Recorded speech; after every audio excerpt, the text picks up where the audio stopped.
He wasn't chosen by the #1 eyewitness until 9 years later, after his arrest, after his picture had been in the paper as the arrestee. And even then, not until he had a private meeting, that eyewitness had a private meeting with the prosecutor behind closed doors, which just happened to include no tape recording. That eyewitness had looked at photo books with Jamie's pictures in them several times over the years. He never picked Jamie Snow.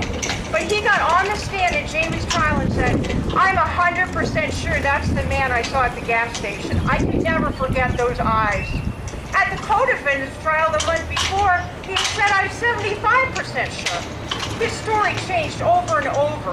Why did no one in an official capacity, police or prosecutors, care that that was happening? My husband, that retired chief of police, is a cop's cop. We have had arguments over this case until he began reading the documents. I will tell you, he is not a Bloomington Police Department cop. He reads their reports in disbelief. After the alarm went off in the gas station, 2 cars headed to the scene. Both were watching when the supposed eyewitness put air in his tire. They did not see the invisible man that Danny Martinez claims came out of the station with those remarkable eyes. The timeline makes no sense. One of those officers was Officer of the Year, Jeff Pilo, now in the same prison Jamie is in, on rape charges.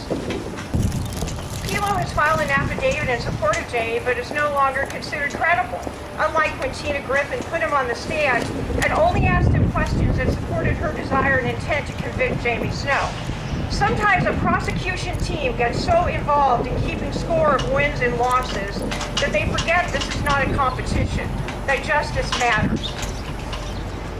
Dozens of people were cleared of this crime due to the fact that they did not match the composite drawn on the night of the crime. The person described had a chin scar and a pierced ear. Jamie Snow has neither. Why was he not cleared? 9 years go by. From all appearances and case documentation, the Bloomington Police Department were determined to convict Jamie Snow. They spoke to everyone in McLean County who needed a deal. All of these people were given deals. 17 plus, I learned today. I have signed recantations and affidavits. Police and prosecutors filled in the blanks as to what these people said on the stand, some of whom Jamie did not even know, had never met. We have filed many FOIA requests and discovered that 2 of the witnesses failed polygraph exams. They were willing to say anything, all based on hearsay or blatant setup. One thing we've been unable to determine is what happened to the reward money, as Tammy mentioned previously. It is a nightmare to know that through Crime Stoppers, money can be paid to provide information against me, and I don't even get to know your name. Desperate people will say anything. When we come to Jamie's legal representation, heinous. The first public defender had a stroke, could barely speak. Jamie told me he went back to his cell, hung up a sheet, and cried after their first meeting.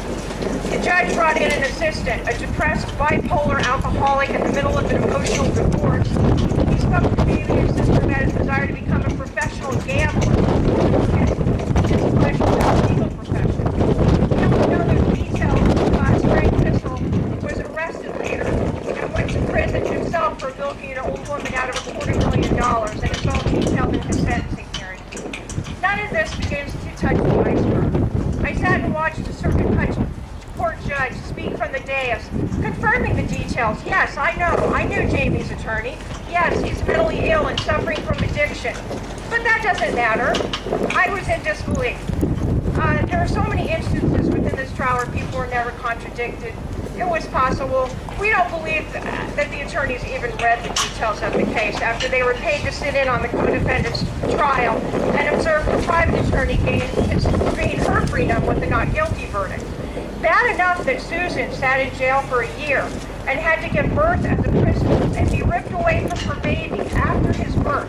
Can you imagine? Police and prosecutors did everything possible to try and get her to say Jamie did it so she could go home. She wouldn't lie even to save herself. I can't say that I know I would be that strong. Then we come to the sentencing hearing. The attorneys basically did nothing to prepare. It lasted maybe 2 hours. In comparison with that attorney's hearing years later, that lasted 3 days. The judge determined Jamie was not rehabilitatable, even as he had spent years in Florida without getting into any trouble.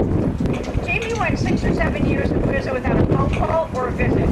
He has not seen either of his sons in 10 years and never met the third. Has not been able to give his oldest a hug in 15 years. The family has suffered tremendously. His oldest daughter was 14 when she watched her father be taken away, and you met the youngest today. There is another younger one, sorry, that's a mistake. Most everyone assumes that if someone is in prison, they deserve to be there. It's just not true. So much depends on money. Jamie didn't have any. He couldn't afford decent representation. That's the short version of why I believe in Jamie Snow. Unfortunately, his is only one case of thousands. Police and prosecutors need to start being held responsible for these atrocities. There is a $10,000 reward available for information that would free Jamie Snow. Thank you.